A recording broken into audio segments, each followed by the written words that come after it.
Let me tell you my personal story, how one city has changed me. So I have a question. What comes to your mind when you hear the word Manchester? Football club. United. Manchester is blue. Europa now is blue. Yes, you're right. Manchester is about football. And I'm a fan of Manchester City, as you can see. So I wanted to go there and I applied for the Polish scholarship to study in the University of Manchester and go to the city's games. So,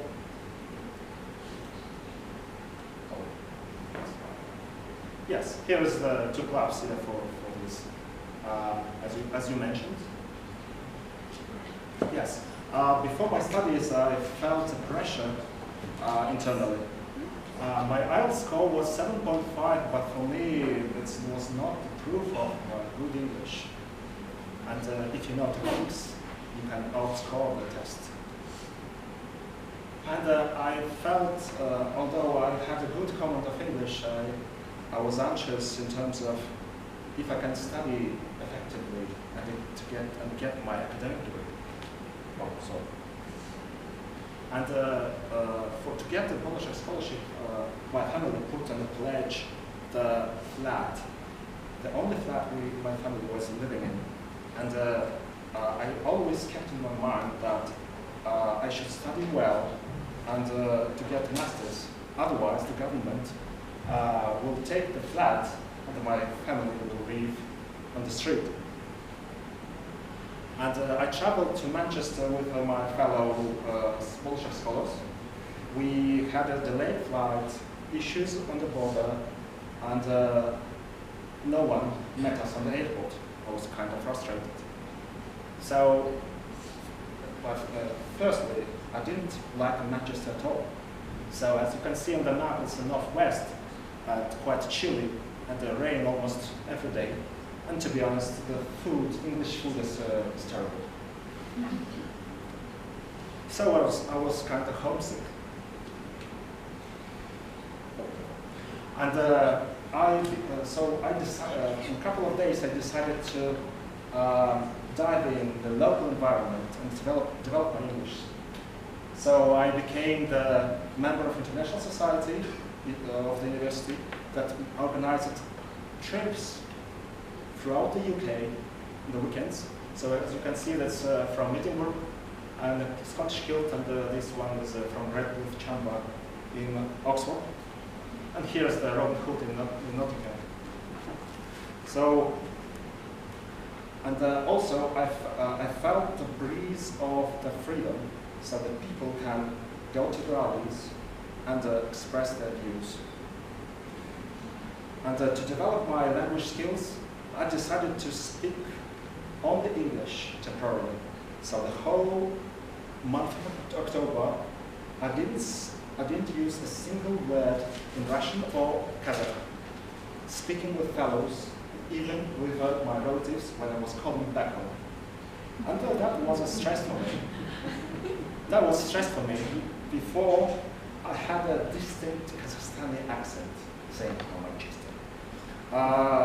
But after 1 month, I got a slight British accent, as you can hear. So it's not Manchester, it's Manchester. Right. So, and but I didn't manage to speak like a Mancunian with the citizen of the city. So here are some tips to how to start speaking like a Mancunian. So first one is drop the H. So you don't say happy, you say happy. You don't say house, you say house.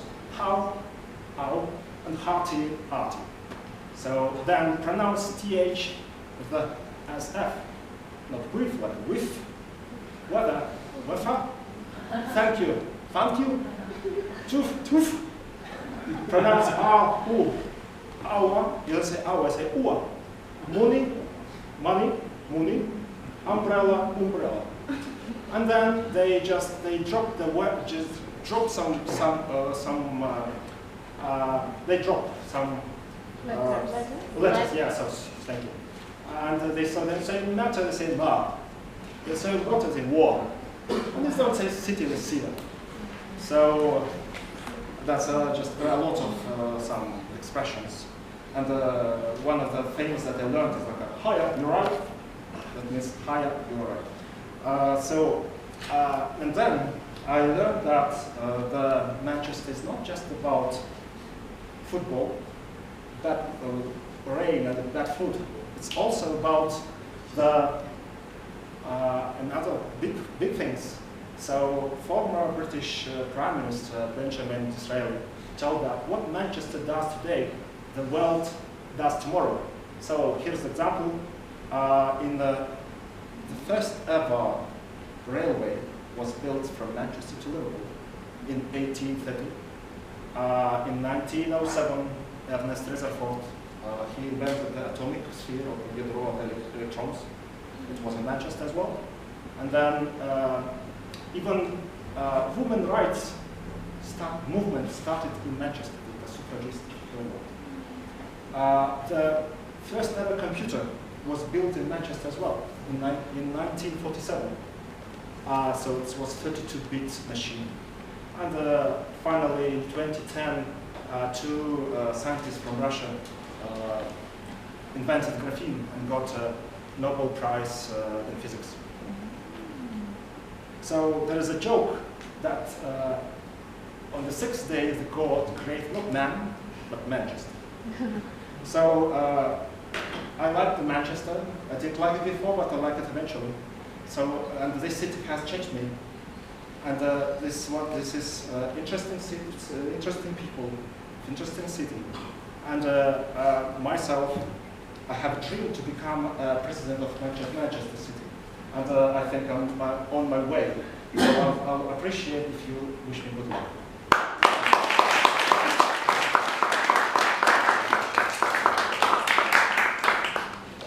Yes, I forgot that there was Toastmasters and I was sitting waiting for someone. Yeah, thank you so much for a great speech, Yerlan. And now it's time for